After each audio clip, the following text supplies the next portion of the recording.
So hi guys, నేను మీకు ఈ వీడియోలో 2 బ్యాడ్ న్యూసెస్ గురించి చెప్పబోతున్నాను. సో ఫస్ట్ బ్యాడ్ న్యూస్ వచ్చేసి ప్రో కబడ్డీ సీజన్ 11 1 ఇయర్ పాటు క్యాన్సిల్ అయ్యే ఛాన్సెస్ ఎక్కువగా కనిపిస్తుంది. అండ్ సెకండ్ బ్యాడ్ న్యూస్ వచ్చేసి మీ అందరికీ తెలిసిందే, ఇంటర్నేషనల్ కబడ్డీ ఫెడరేషన్ మన ఇండియన్ టీమ్ ని బ్యాన్ చేసింది. అంటే మన ఇండియన్ కబడ్డీ టీం ఇక మీదటి నుంచి ఇంటర్నేషనల్ కబడ్డీ మ్యాచెస్ ని ఆడలేదు.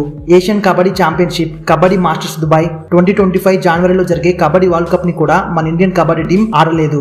బికాస్ ఆఫ్ ఐకేఎఫ్ మన ఇండియన్ కబడ్డీ టీం ని బ్యాన్ చేసింది. సో ఇప్పుడు నేను మీకు ఈ వీడియోలో ప్రో కబడ్డీ సీజన్ 11 1 ఇయర్ పాటు క్యాన్సిల్ అయ్యే ఛాన్సెస్ ఉందా లేదా, ఇండియన్ కబడ్డీ టీం మీద బ్యాన్ ని తీసేస్తారా లేదా అనే విషయాల గురించి మీకు ఫుల్ క్లారిటీ ఇస్తాను. I will tell you all the details in this video. So ఈ వీడియోని ఎక్కడ స్కిప్ చేయకుండా లాస్ట్ వరకు చూసేయండి. సో ఇంకా వీడియోని స్టార్ట్ చేసేద్దాం. Hello and welcome back to the channel. So guys, first pro kabaddi season 11 గురించి మాట్లాడుకుందాం. సో గైస్, మీ అందరికీ ఈ విషయం తెలిసిందే, ప్రో కబడ్డీ లీగ్ ని మార్షల్ స్పోర్ట్స్ అనే ఒక ప్రైవేట్ కంపెనీ ఆర్గనైజ్ చేస్తుంది. I mean pro kabaddi league ని ఈ మార్షల్ స్పోర్ట్స్ కంపెనీ స్పాన్సర్ చేస్తుంది. ఈ మార్షల్ స్పోర్ట్స్ కంపెనీ ఏకేఎఫ్ఐ అంటే అమెచ్యూర్ కబడ్డీ ఫెడరేషన్. ఈ ఫెడరేషన్ మన ఇండియాలో ఉన్న కబడ్డీ ప్లేయర్స్ అందరినీ కంట్రోల్ చేస్తుంది.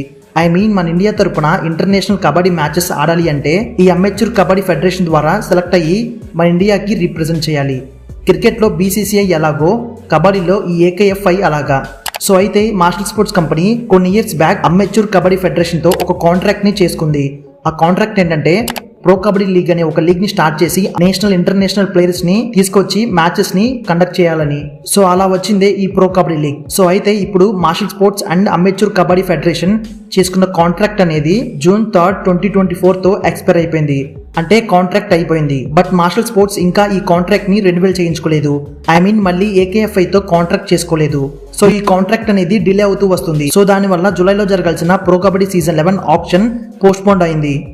So Marshal Sports amateur kabaddi federation తో మళ్ళీ కాంట్రాక్ట్ ని రెన్యువల్ చేయించుకోకపోతే ప్రో కబడ్డీ సీజన్ 11 1 ఇయర్ పాటు డిలే అయ్యే ఛాన్సెస్ ఉంది. సో ఒకవేళ కాంట్రాక్ట్ చేసుకోకుండా Marshal Sports company pro kabaddi league ని కండక్ట్ చేస్తే అప్పుడు అమెచ్యూర్ కబడ్డీ ఫెడరేషన్ ఆ లీగ్ లోకి పార్టిసిపేట్ చేసిన ఏ ప్లేయర్ ని ఇండియన్ కబడ్డీ టీంలోకి ఏకేఎఫ్ఐ తీసుకోదు. సో మార్షల్ స్పోర్ట్స్ వాళ్ళు అమెచ్యూర్ కబడ్డీ ఫెడరేషన్ తో త్వరగా ఈ కాంట్రాక్ట్ ని రెన్యువల్ చేయించుకుంటే సీజన్ 11 ని మనం త్వరలో చూసే ఛాన్స్ ఉంటుంది. సో ఇంకా సెకండ్ న్యూస్ విషయానికి వస్తే, మన ఇండియన్ కబడ్డీ టీం ని ఇంటర్నేషనల్ కబడ్డీ ఫెడరేషన్ వాళ్ళు బ్యాన్ చేశారు. సో మన ఇండియన్ కబడ్డీ టీం ని ఎందుకు బ్యాన్ చేశారు అంటే, లాస్ట్ ఇయర్ డిసెంబర్ 2023లో అమెచ్యూర్ కబడ్డీ ఫెడరేషన్ లో ఎలక్షన్స్ జరిగాయి. ఆ ఎలక్షన్స్ లో వైభోర్ జైన్ ప్రెసిడెంట్ గా, జితేందర్ ప్రాన్ సింగ్ జనరల్ సెక్రటరీగా ఎలక్ట్ అయ్యారు. సో ఇక్కడ నుంచి వీళ్ళే అమెచ్యూర్ కబడ్డీ ఫెడరేషన్ కి president and general secretary. But అయితే ప్రీవియస్ గా ఉన్న ప్రెసిడెంట్ అండ్ జనరల్ సెక్రటరీ వాళ్ళ పోస్ట్ నుంచి దిగకుండా వాళ్లే కంటిన్యూ చేస్తున్నారు.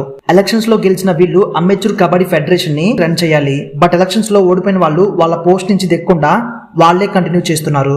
సో దీనివల్ల ఇంటర్నేషనల్ కబడ్డీ ఫెడరేషన్ వాళ్ళు మన ఇండియన్ టీం ని బ్యాన్ చేశారు.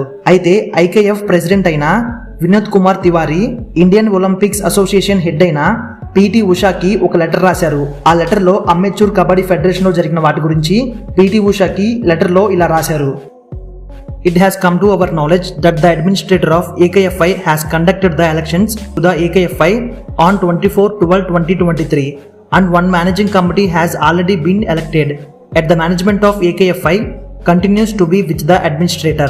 In this light, it is very clear that the AKFI continues to be under the management of the administrator and it does not have a democratically elected managing committee. This is a clear violation of conditions of affiliation to the International Kabaddi Federation.